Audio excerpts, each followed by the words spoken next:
This is Sophia. Today, she's going to share with us her story and her exciting new look.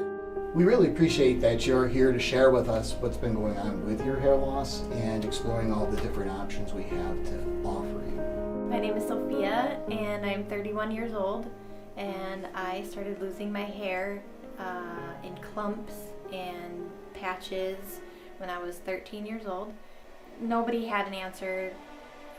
The biggest answer we got was what it is called, Alopecia Areata. I started losing leg hair, my eyebrows are gone, my eyelashes are gone, and I got to experience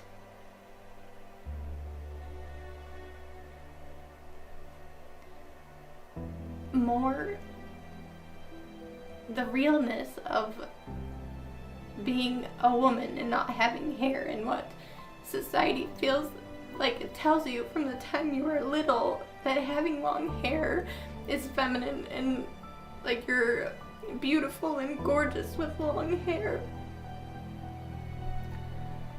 I am excited.